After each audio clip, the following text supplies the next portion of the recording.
So tell me something.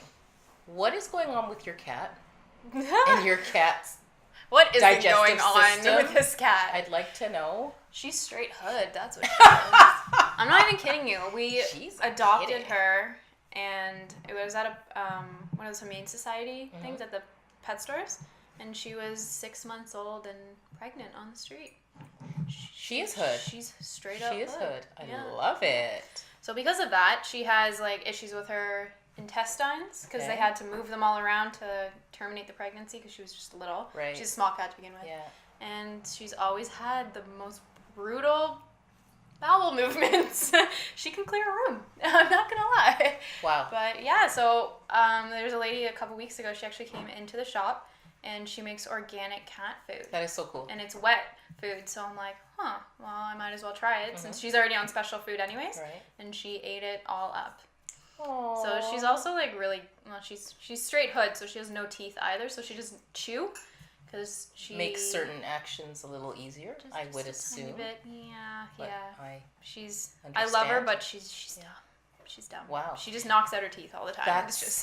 That's interesting. Yeah. So, how interesting! What a segue, actually, because this episode of Styled Interiors is called Classic Sex, and of course, Alex would be walking in looking all flippin' dazzling. Whatever. You look great. Perfect. So, again, Styled Interiors. One of the questions that we get a lot of about this show is, where are you filming from? So once again, if you didn't catch it in a previous episode, we are in Orono. We are about 15 minutes south of Peterborough, correct? Yep. About an hour east of Toronto, about an hour and a half east of Kingston. And again, if you don't know where that is, you got to Google it on a map. We are right on the most picturesque, prettiest street front. It's on Main Street, and it's just a lovely small town. Small town warmth, big city charm with these lovely ladies. Again, Alex from Big Interiors on the far right. We've got Melissa Margaret with M Squared Perspectives right next to me. And I, of course, Deborah Senior. Okay, so guys, classic sex. I remember one of the first meetings we had. And what I loved about Alex, she's like, okay. She's like, yesterday. She's like, okay, we are Mad Men meets Jillian Harris. And so hi, Jillian Harris, please watch. That stuck in my head, and I was like, what the hell does she mean? So part of it I thought, could it be this? Could it be this? It's like classic but sexy because it's got the gold, which makes it special. It's like, I think Jillian Harris would wear this shoe, and I think I could see this shoe on Mad Men. Absolutely. I right? agree. I thought so. It's like old school, but still that like modern edge. We could buy her a pair, send them to her, and see if she would wear the shoe. Yes. Let's do that. I think that's a great idea. We should. All right, so tell me a little bit about that. Like, what does that style essence mean for you? And couch your answer in a couple of terms. So one, how do you bring that into commercial work? I don't even begin to understand that. I'm gonna let you take that. All right, I got this one, you got the next one. Yeah. So in the commercial realm, it's actually, it's a lot easier, truthfully, because we get a lot more freedom from our clients. So while builders and developers, want an input and want to say absolutely, it does come down to ROI, to the return on the investment. So commercial design is very numbers driven. It's very determined on what do we need to spend now, what will we get later, is this product marketable, is it sellable? And that's how we look at every commercial design project.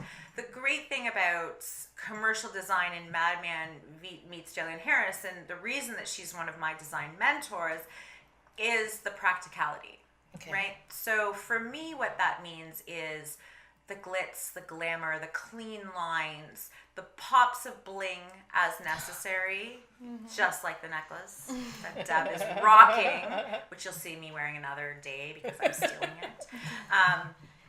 The pops of bling in the lighting, in the tiles, in the accents, but function. Okay. Right? You need to have functionality. Great design, when it is not functional, is not great design. And have you ever had a situation like that? Like seriously, like yeah, let's absolutely. So I definitely have had a situation like that. I've worked with a developer in my past, and we were creating a new home build area, and I was working on the 4 model homes. And the one design that had been done by the architect had 0 closets. So you walked into this home and it was this beautiful grand foyer, and it was stunning. But keeping in mind, this was a mid-income, family-oriented subdivision. There was going to be kids, there was going to be coats, there was going to be boots, there was going to be all of that life that nobody likes to design around. There was no closet. Wow. So the closest closet to the main front door was actually about 20 steps. Oh, wow. And 20 steps through tile, hardwood, carpet, whatever finishings the client picked. On top of that, you had an area that had no mudroom, right? So the function of this space just was ridiculous. It just did not work.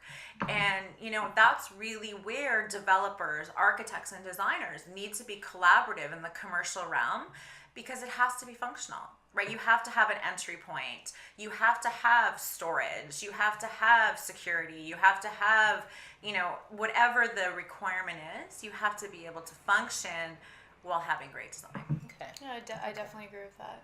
Sure.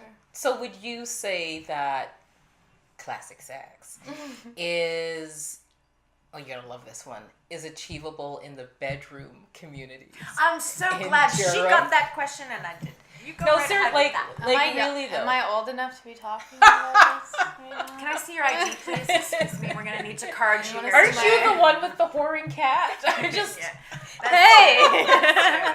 We just insulted She's Fluffy. voluptuous and loves everything. hold on. I'm sorry. We have to. I'm sorry. Did you say voluptuous? Yeah. Oh dear God, voluptuous. I love this. It's voluptuous. She sits down and looks like a penguin. I'm not gonna lie. Maybe she is voluptuous. Okay. She's got some hips on her. I have nothing for this conversation. The fact that I have nothing for this I conversation. forget what your question was now because we're talking It's about like, my cat. okay, when you think about, like, as she kind of described the whole classic sex and what that means, right?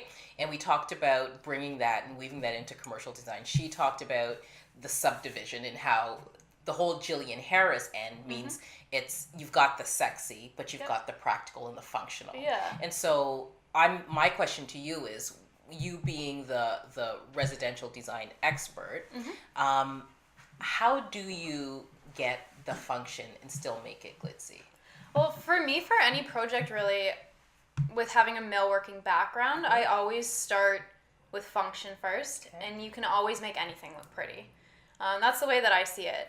I think if there's no function, people are going to become frustrated with their home. They're going to want to move, and they will continually move. I have a family friend that's moved, I think, 4 times within the last 2 years because they just keep buying houses thinking that it's going to work for them and the function's going to work, and then they have another child. So what do you do it's- on the millwork end? Like, On the millwork end, mostly I look at, say, for example, closets. A lot of people will just have a shelf with a bar, Right. and there's no storage solutions in that.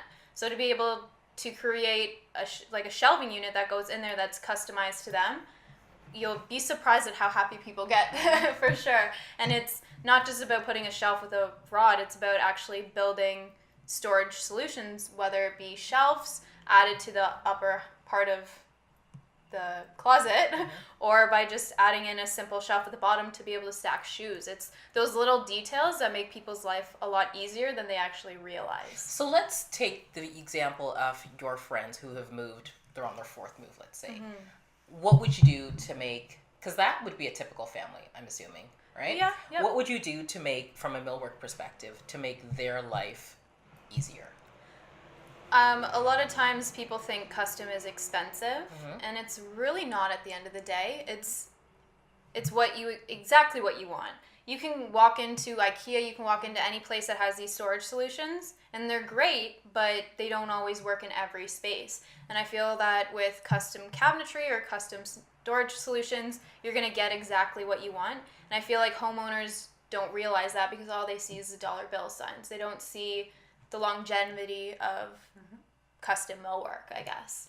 Mainly. Okay, If so that makes sense. yeah, I guess I'm just trying to dig a little deeper, right? Yeah. So for this family friend of yours that keeps moving, what in your estimation, what would you do to make their life better, easier, stable? Stable, yeah.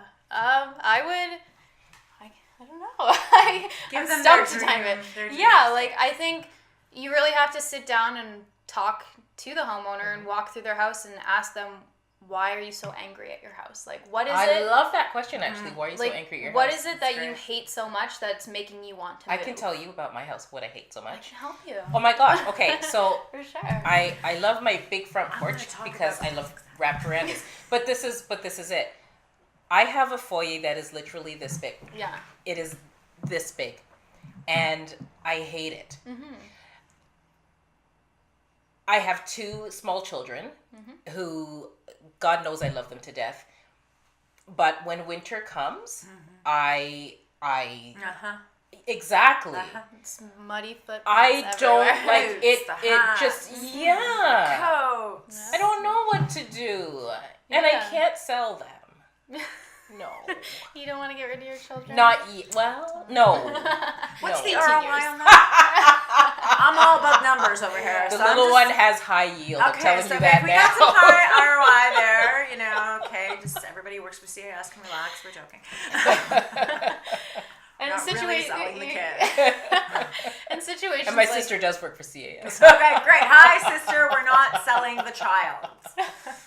in situations like that, like especially with new builds or even condos nowadays, Yeah. I find that everything is so small and it's so hard to find those proper storage solutions that really at the end of the day it's only custom that will work for you.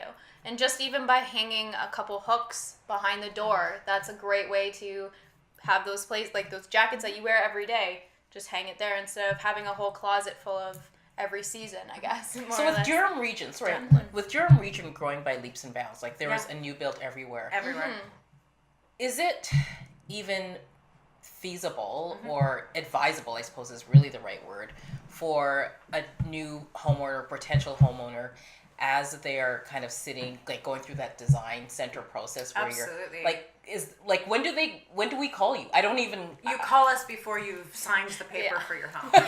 Pretty much. So no, honestly, and I've dealt with this with clients. So I've had a client who purchased a brand new build. She engaged my company's services directly after the purchase. I went with them to the decor center. Okay. And, I always let them go nuts, right? So there was $600,000 worth of upgrades on the list. And I said to her, I'm like, okay, now what can we do after? What do we need to have the builder do? What are the priorities? What are the nice to haves, right? It's like those, what do you need? What do you want? Kind of questions that we ask our kids, but we need to ask ourselves too, right? What do we need? What do we want? And sometimes they mix and sometimes they don't. But when you engage Melissa, or I, right after you've purchased this, then we're going to come with you and help you make those decisions. And sometimes it's cheaper to have the builder do it. And sometimes it makes better sense to have our millwork company do it after the fact, but before you've moved in. There are areas where the builder has tremendous value in doing it. And then there are areas where we can do it more cost effectively after you've closed. And what's the relationship like between you and, say, the designer at the decor center? Yeah. I've never really had to deal with that too much. You might have dealt with it more than I have. The times that I've been there, I think the decor center works for the designer of the decor center works for the builder, right? Fundamentally, they are there to promote as many upgrades as that's their business, and they should. That's revenue, and that's business, right?